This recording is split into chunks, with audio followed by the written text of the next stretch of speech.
I had a conversation with my wife of 11 years recently, and it ended with her in tears. It reminded me of something that happened 3 years ago, back when I nearly lost my job. At the time, my wife, Kate, short for Catherine, was so upset at the idea of me missing our anniversary that she insisted I come home. Fast forward to now, and the roles have reversed. This year, it's her who won't be around for our anniversary. I didn't try to talk her out of it. Still, despite everything, the last 12 years have been the best of my life. I remember the first time I saw Kate like it was yesterday.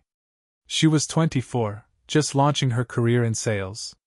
She came to our architectural firm trying to sell us ad space in some high-end magazine, something we couldn't afford at the time. Amid the crowd, I couldn't take my eyes off her. That jet black hair, the confident way she carried herself, she had this quiet magnetism that pulled me in. After the pitch, I talked to my business partner about her. He helped me break the ice long enough to ask her out. After that first meeting, she admitted she already knew we couldn't afford her services. But even with that, I was hooked. I fell hard. Over the next 6 months, our relationship grew into something solid. She eventually moved in with me while transitioning from a more nomadic work life into a stable office job. 6 months later, we got married. Tied the knot. And every day since, I've felt like the luckiest guy in the world for convincing her to say yes. That brings me to today. I picked up my phone with a sense of urgency and called my boss. I've been with the company since the beginning, back when Craig started it. There were just 4 of us then, a tight-knit team of designers, and somehow we managed to do some pretty remarkable things, like slashing production times across a bunch of different fields. "Craig, I know you're there, pick up," I said into the phone, almost pleading. Finally, his voice came through, sharp and distracted. "Dan, I'm really slammed right now." I kept it short. "Well, I'm heading out. Won't be back until Monday." "Leaving? Where to?" "I'm going to spend our anniversary with Kate. I'll be back Monday." "Have a good trip," he said. "And hey, don't forget to knock before entering." I laughed. "You always manage to crack me up," he shot back. "I hear that a lot. Just not from people who really know you." I sighed, more serious now. "I'm sorry, Craig. Ever since they brought in this new guy to manage Kate's department, things have been tense at home. I'm hoping a weekend away will help smooth things over. It won't hurt. But when you're out seeking adventure, just remember who sent you." "Deal. I'll see you Monday." Before hanging up, I asked Craig's secretary, Rosa, for a favor. She was good at making things happen, and I needed a plane ticket. After the call, I rushed home to pack. While I was throwing things into my suitcase, the phone rang. "You've got 45 minutes to get to the airport for security," Rosa said. "Tickets waiting at the counter under your name. Return flight Sunday at 1:30 in the afternoon. Sorry, Kate's hotel is full, so I got you a room 2 blocks away. Have a good trip. See you Monday." I barely had time to think. I grabbed my shaving kit, double-checked the room, turned off the coffee maker, which I never remembered to do, and bolted for the car. After more than 15 years of taking business trips, I knew every shortcut to the airport. Even with the usual speed, I made it there with time to spare. Got through security, found my gate, and eventually boarded. Once I settled into my seat, I popped on my headphones and played some music. I've always been a nervous flyer, and music helps calm the nerves. About 3 hours into the flight, I was jolted awake by a gentle tap on my shoulder. I had been dreaming, Kate and me, back in happier times. No surprise I dozed off, considering how little sleep I'd been getting lately.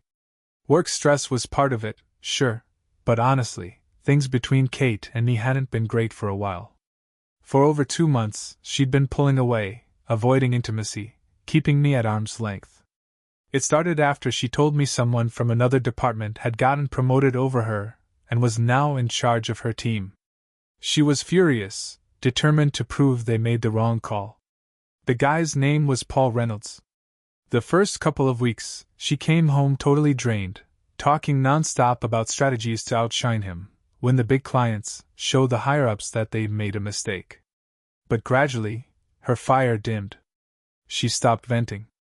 Started saying they were collaborating instead. That's when the anxiety crept in. As the day of their big client pitch got closer, I couldn't help but wonder, was there something more going on between them? Kate always reassured me. Always told me there was nothing to worry about. As I pulled my bag from the overhead compartment, I found myself wondering how I could surprise her with dinner, something quiet and special, without tipping her off ahead of time. After landing, I grabbed a cab to my hotel. The driver struck up a casual conversation, and when I asked about restaurants nearby, he mentioned a charming little spot nestled between the two hotels. It sounded perfect. The taxi driver and I got to talking during the ride. He was friendly, and at one point, he mentioned a charming, dimly lit restaurant nestled between my hotel and Kate's. The second he described it, I knew it was exactly the kind of place I had in mind. Romantic, private, just right for a surprise dinner. After checking into my hotel, I wasted no time. I showered quickly, threw on fresh clothes, and headed out. I was hoping to catch Kate before she left for dinner. The clock in the lobby read 5:30. I figured if I moved fast, I might make it in time. Outside, the street buzzed with evening energy, people heading to bars, restaurants, shops. I decided to walk. The receptionist had given me simple directions, and I committed every turn to memory. Sure enough, that restaurant the driver talked about. It was just steps from her hotel. When I stepped out of the cab earlier, I'd left the driver a big tip. Call it nerves, call it hope, either way, I wanted everything to go smoothly.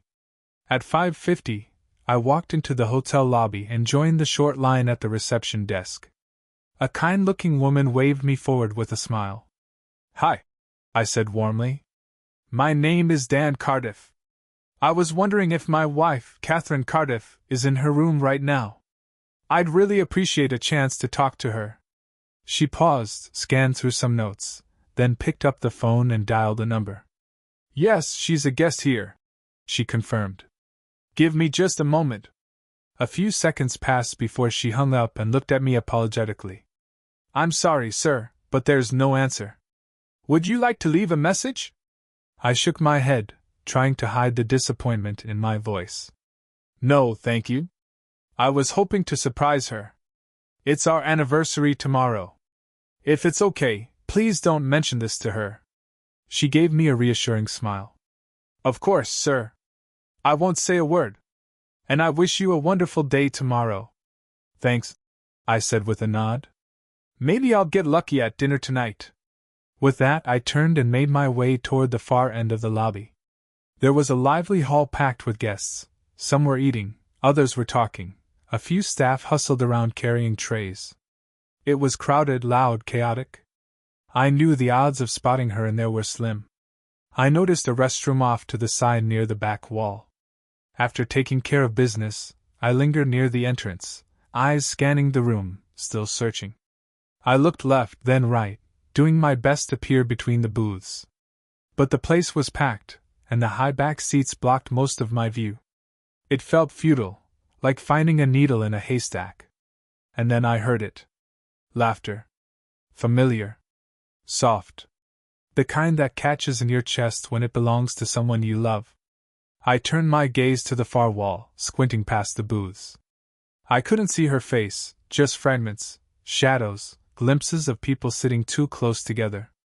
I didn't want to get too close and risk her seeing me before I was ready, so I circled back, scanning table by table as discreetly as I could. Then I saw her. She was at the third booth down from where I just stood. There she was, Kate. Sitting across from a man I didn't recognize. She looked radiant. She wore that deep blue dress she always picked for dancing. The one that clung to her in all the right ways. And her smile, it was wide, effortless, the kind that lights up a room. They were deep in conversation, totally immersed in each other. Their posture, the way they leaned in close, their subtle gestures, it wasn't just dinner. It was intimate. My chest tightened. My pulse thudded in my ears. As he leaned in closer, I instinctively reached for the doorframe to steady myself. Then she bent toward him, and their lips met in a soft, lingering kiss. It hit me like a gut punch. I pulled back and walked to the center of the hall, sinking into a padded chair with a tall back. I just sat there, frozen, watching them. I couldn't look away. Then I heard her laugh again. They were leaving. She walked beside him, both hands wrapped around his arm like she was afraid to let go. Their bodies touched as they moved. 15 feet away from me, and it was like I didn't exist. I watched her gaze up at him, adoration in her eyes. I hadn't seen that look in years. I couldn't breathe. I turned away and walked out, my face probably betraying every emotion boiling beneath the surface. Out on the sidewalk, I kept walking, fast and determined, but my eyes stayed locked on them. She clung to his arm, leaning into him, smiling like a woman in love. I followed from a distance, unnoticed. Eventually, they turned the corner and disappeared into that same restaurant the cab driver had mentioned earlier. The one I had planned for us. Snapping out of my daze, I turned and hurried toward the restaurant entrance. My heart was racing, but as I got closer to the door, I forced myself to slow down. I didn't want to rush in, not yet. I needed to catch my breath, to pull myself together. I stood outside, took a few long, shaky breaths, and told myself I had to see this through. Something in their expressions, hers especially, told me there was more. I didn't understand all of it yet, but I had to know. With quiet resolve, I pushed the door open and stepped inside. The place was dimly lit and warm, and the entry was unattended. I stayed close to the wall, trying to let my eyes adjust as I scanned the room. And then I spotted them. At a small table tucked away in the far corner, sat Kate and the man, Paul, as I would soon learn. A two-top romantic intimate. Just for them. I moved cautiously, skimming the walls with my hands, and finally sat down at a small table nearby. Not too close, but close enough to hear. A waitress appeared out of nowhere, cheerful and polite. "What can I get for you, dear?" "Double scotch." "On the rocks?" I muttered without looking at her. My ears tuned into their conversation. "Our meeting tomorrow isn't until 10, Paul was saying to Kate in a low voice. "So we can celebrate as long as we want tonight." Kate giggled. "I'm glad you didn't let him talk me into going home. We couldn't miss our 2-month anniversary." 2 months. 2 goddamn months. Paul laughed. "It could have been longer, if you'd accepted my offer back when I started." She smiled coyly. "I had to play the innocent wife, remember? I mean, I am technically married." Then she leaned back and laughed at the memory. "You really asked me out in front of Marge? You didn't care who saw." "Well, Marge told me you liked me," he said, and Kate lit up. "We owe her something, you know. She's basically the reason we're together," Kate added. The waitress came by again, this time with their drinks. They raised their glasses and clinked them together. "To 2 incredible months," Paul said, his voice warm. "And many more," Kate replied. I barely noticed the waitress as she placed my drink in front of me. "Here you go, dear. Is that all?" I handed her a 10 and mumbled, "Thank you, ma'am." I turned back toward their table. Paul must have noticed someone was sitting nearby, because he glanced in my direction. Then Kate followed his gaze. She looked at me. I tilted my head, raised my glass slightly, and said, "You know, a guy should always carry a camera for moments like this. That expression, it's priceless. Could be a movie poster." Her lips parted slightly, moving soundlessly. She was stunned. "Wow, 2 months," I continued. "That's a real milestone. I remember my own anniversary. But after 11 years, I guess it starts to lose its shine." They didn't move. They didn't speak. I reached into my pocket and pulled out my wedding ring. "To celebrate your 2 months of passion and prosperity," I said, tossing the ring in her direction. "Here's a little gift." That's when Paul stood abruptly, knocking something over in the process. Kate reached for him, trying to calm him down. I looked him dead in the eye. "Tell him how lucky he is he didn't show up in my house. Let me know where to send your things, Kate. And if he's got any sense, he'll avoid my doorstep. Cold compress might help with the swelling. And with that, I turned and walked out. I kept my pace brisk all the way back to the hotel. There was no way Kate knew where I was staying, and after what just happened, I doubted she'd come looking for me. Inside the lobby, I made a beeline for the front desk. "Excuse me," I said to the receptionist. "Do you have the contact info for the airlines? I need to book a flight. Urgently." "Of course, sir. May I ask your preferred airline and destination?" I rattled off the details. She promised to relay everything to my room once it was confirmed. Back upstairs, I paced like a madman. My thoughts were a chaotic mess, spinning in every direction. How the hell did this happen? Then it hit me, Kate had missed her calling. She wasn't in sales. She belonged on a stage. That performance tonight? Oscar-worthy. Eventually, I couldn't sit still anymore. I grabbed my bag, stormed down to the lobby again. The receptionist, still on shift, waved me over. "Sir, if you leave now, you might just make the last flight tonight. Registration closes in 30 minutes. Otherwise, the next one's in 3 hours." "Thanks," I said, barely listening, already praying that the nearest cabbie was quick on the pedal. I signed the cash receipt the hotel clerk handed me. She gave me a soft, polite smile and said, "I'm sorry you have to cut your visit short. Please come back and stay with us next time." I nodded, barely able to respond. As I stepped out of the lobby, a flood of memories hit me all at once. Kate's laughter, the early days, the good times we used to share. They came crashing in like a wave I wasn't ready for. Trying to shake it off, I rushed across the parking lot and flagged down a cab. "I'll give you $50 if you can get me to the airport in under 30 minutes.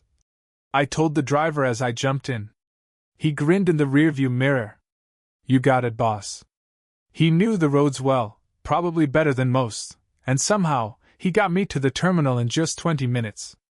I paid the fare, tacked on a $150 tip without blinking, thanked him, and bolted through the terminal doors. Looking back, I realized I hadn't needed to panic. I had time. Just enough to clear security and reach the gate. I sat down and waited for the boarding call, feeling oddly numb. Unlike my flight out, I didn't need music this time. There was enough chaos spinning around in my mind to keep me distracted. Then a weird thought crossed my mind, something that made me let out a short, bitter laugh. Kate's mother, Deborah. She never liked me. Treated her husband, Greg, like a doormat and saw me as no better. I never backed down to her, and she hated that. Once, she even accused me of eventually cheating on Kate, all because she saw me glance at a waitress once during dinner. The irony. The entire flight home, doubts gnawed at me. I pulled out the photo I always carried in my wallet, me and Kate, smiling, younger, happier. But now, as I stared at her face, I saw something different. Something I hadn't noticed before. She wasn't looking at the camera. She was looking at me. Or rather, past me. Her expression, once full of warmth, now looked distant. I felt like I didn't recognize the woman in the picture anymore. I glanced around to make sure no one was watching, then turned the photo back over and slipped it away. The questions kept circling in my head. If I hadn't realized what was happening for 2 whole months, what else had I missed? She told me Paul had hit on her during his first week at work, but that she turned him down out of respect for our marriage. But now I wasn't so sure. Maybe it wasn't rejection. Maybe it was just the start. The thought of them being together, sneaking around, laughing behind my back, it made my stomach turn. By the time we landed, I had made up my mind. I had a plan. First, I'd go home, pack all her things, and drop them off at her mom's place. I already knew Deborah would try to blame me. But I didn't care. I had seen what I saw. There was no room left for lies. The ride from the airport to my house felt like a blur. I couldn't tell you what I passed or how long it took. My body was on autopilot. My mind was somewhere else entirely. When I finally got home, the house felt different. Cold. Foreign. Like I didn't belong there anymore. I dropped my bag, headed toward the kitchen, and flipped on the answering machine. Dan, please. Don't do anything rash. Kate's voice pleaded. I'm heading home. Please wait for me. We need to talk. Her voice was shaky. She sounded like she meant it. But I couldn't listen, not in that moment. I slammed my fist down on the counter, more out of instinct than thought. She might have been sorry, but I didn't want to hear it. Not like that. Not through a voicemail. I knew I wasn't sleeping that night. So I went to the garage and pulled out every suitcase she'd ever owned. I picked the biggest black one for her clothes, plus another for extras. I brought them inside, one at a time, and started packing. Her closet. Her dresser. I moved like a machine, emotionless, efficient. I grabbed her things and stuffed them into the bags. I hadn't seen her underwear in that dresser for months. Not once. That struck me harder than I expected. At one point I almost stopped to grill some hot dogs, just to distract myself, but I knew I couldn't sit still. I was supposed to drop the stuff at her mom's, but I couldn't bring myself to face that woman. I didn't want her sympathy or her scorn. Instead, I drove to the hardware store and bought a new set of locks. I wasn't waiting around for Kate to come home and try to explain away what I'd seen. When I got back, I realized I couldn't just leave all her stuff in the front room. It felt wrong, like she still had a place there. So I loaded everything into the car, double-checked that I had all of it, and headed toward Deborah's house. I drove carefully, pulled up to their garage, and started unloading. I didn't want to make a scene, and I certainly wasn't about to ask Greg for help. He didn't deserve to be dragged into this mess.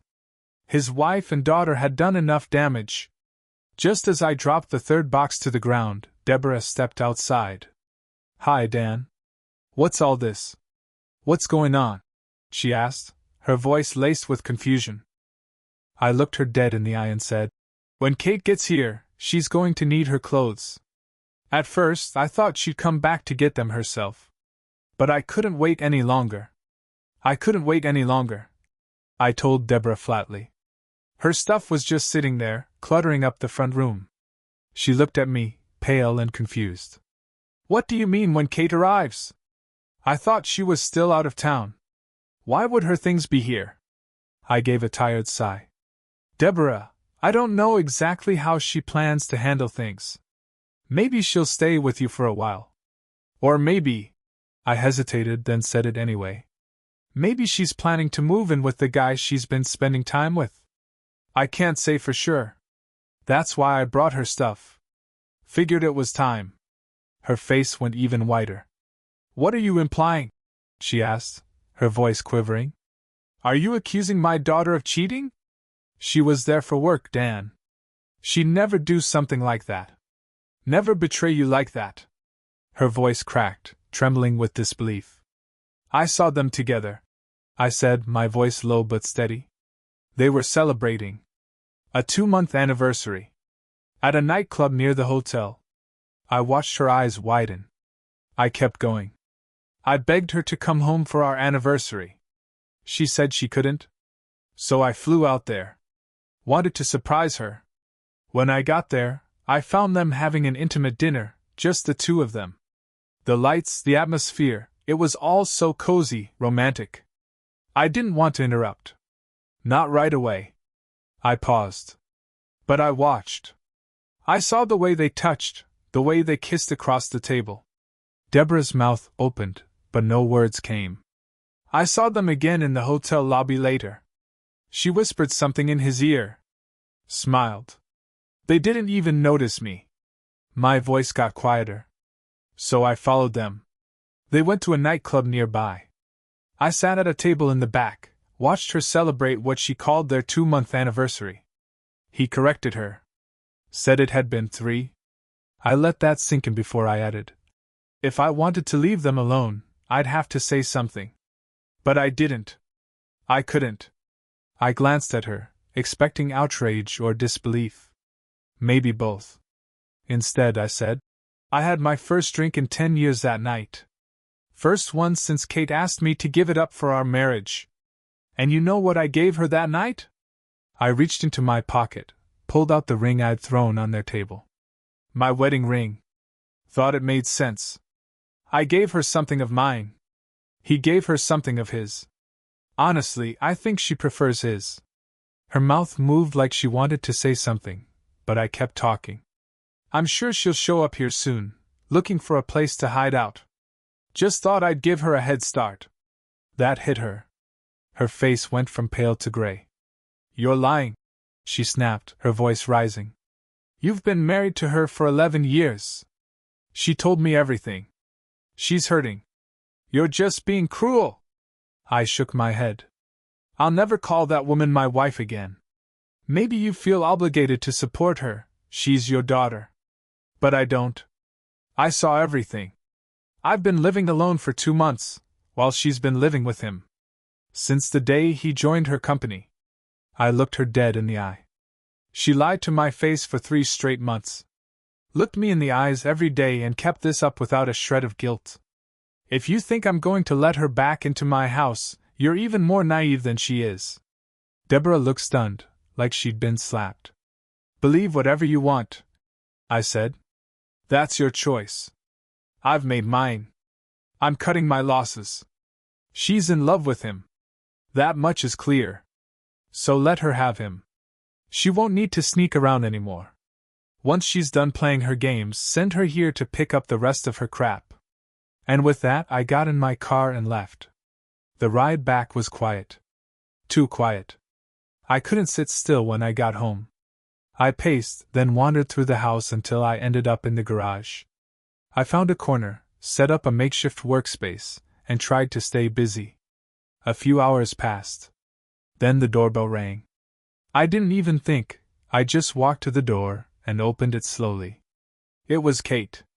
She stepped inside. I didn't say a word, just instinctively stepped back. You were in the garage, weren't you?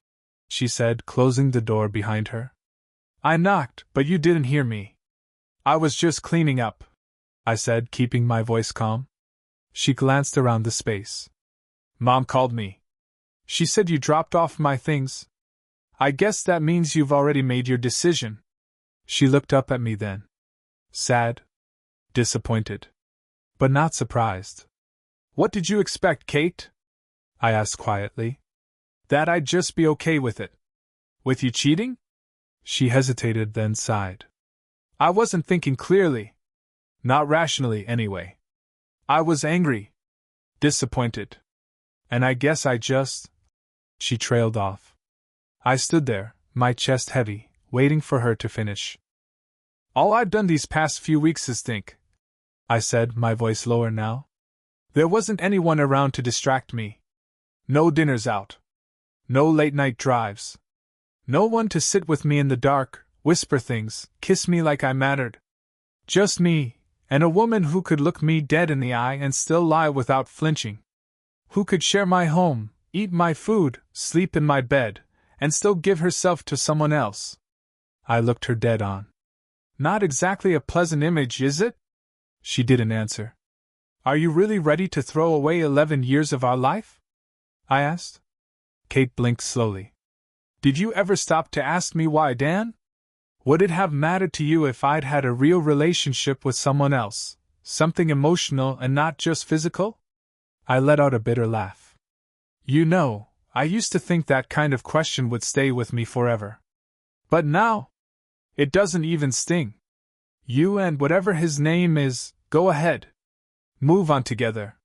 You won't have to argue about whose turn it is to make anniversary plans. I sank into the chair behind me. I think I understand how you feel, she said quietly. No, Kate. I don't think you do, I replied. To you, this was just a mistake. A slip. An act of infidelity that you've already justified in your head. Maybe you've even found a way to blame me.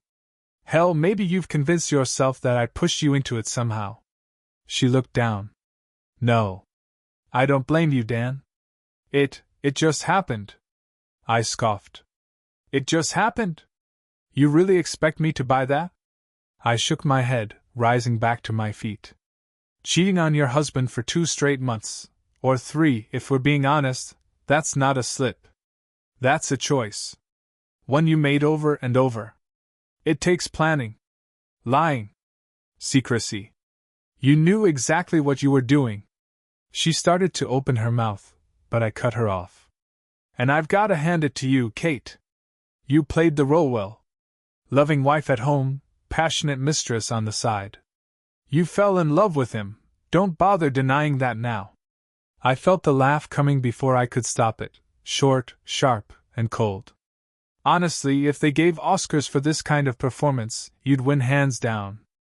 That little breakdown you had on the phone last night? 5-star drama.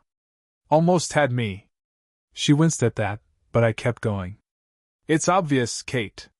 You don't love me. Not if this is how you treat someone you claim to love. How can you say that? She snapped. After 11 years? I've always loved you. Really? I said, folding my arms. Then let me ask you something. You've always been so reflective, right? So honest? Let's say the roles were reversed. What if you found out I had an intimate moment with another woman, just once? Not months. Just one night. How would you react? She hesitated, then leaned forward, her voice soft. Honestly? I'd ask you to leave. And I'd file for divorce. I nodded. Thanks for that. It's exactly what I thought you'd say. I even half expected you to throw something at me. But hey, maybe you're not in the mood. She gave a faint, humorless smile.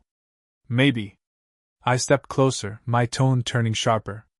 Now imagine if I spent 3 months faking it, every kiss, every dinner, every damn smile, while I gave my heart to someone else.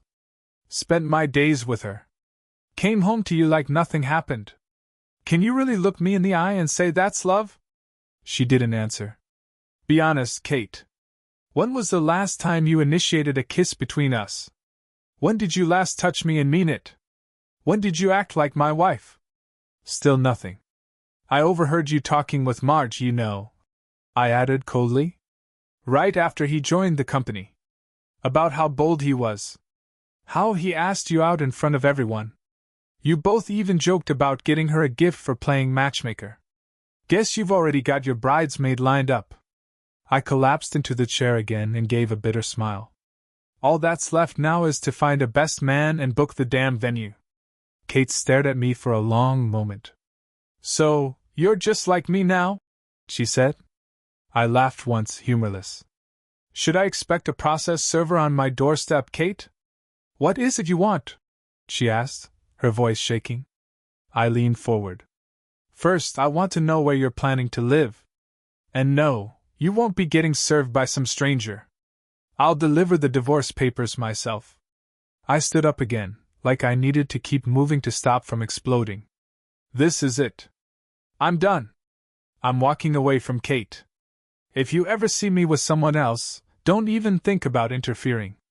She narrowed her eyes. What exactly are you trying to prove, Dan? I didn't do any of this to prove something to you, she said. I did it for me. Why would I fight for a man who respected me so little he thought I'd just keep tolerating it? Keep making excuses? She stared at me hard. When I gave you the ring back, it was my way of saying it was over. I don't want to put energy into something that clearly doesn't matter to either of us anymore. I can't forgive. I can't forget. And based on how you've treated me, past and present, it's clear I was never your priority. I let her finish before responding, my voice cold and flat. Then go. Leave, Kate. You can start fresh with him. I don't care how you thought this would all play out, but you wrecked everything. So go sleep at his place now. She narrowed her eyes. So you're kicking me out? And keeping everything? That's fair? After 11 years? Everything with you always turns into a negotiation. I said, shaking my head. Fine. You want something? Here it is. If you need a place, you can buy one. As for me, I'm keeping the house. I've fallen in love with it. And with the extra space, I can finally turn it into what I want it to be. I gave her a look. I figured you and whatever his name is already had a place picked out. His name is Paul. She snapped. I really couldn't care less. I said. You think he's homeless or something? No, he has a place. She replied, clearly frustrated. Then great. Problem solved, I said with a smirk. I was just waiting for you to admit it. She froze a little, eyes narrowing. So I guess you're not counting on his wife agreeing to this little arrangement? I asked, watching her reaction closely. Wait, you didn't know I knew, did you? Her expression cracked. How did you find out? How do you know he's married? Seriously, Kate? I said. You really think I'm that naive? Why else would you be standing here, begging for a foothold? I stepped in closer. Let me guess, he's not divorcing his wife, is he? Won't leave her for you. Thought you could come crawling back to me, maybe stall, see your options? She didn't answer. I've thought long and hard about us. I continued. About our 11 years. And I've decided we're done. You made that call. Not me. So go ahead, cherish those magical 2 months. Or 3. Hope you get a few more. I held up my hand. And in case it wasn't clear the first time, when I gave you the ring back, that was the end. Stop pretending our history matters. It didn't matter to you then, and it doesn't matter to me now. I'll match your years with paperwork. I said. Divorce filings are coming. The offer still stands. You don't want the house, don't take it. But if you do, come back and grab whatever you want. She gave me a cold stare. I have no intention of keeping this house. Give me a few days to find something new.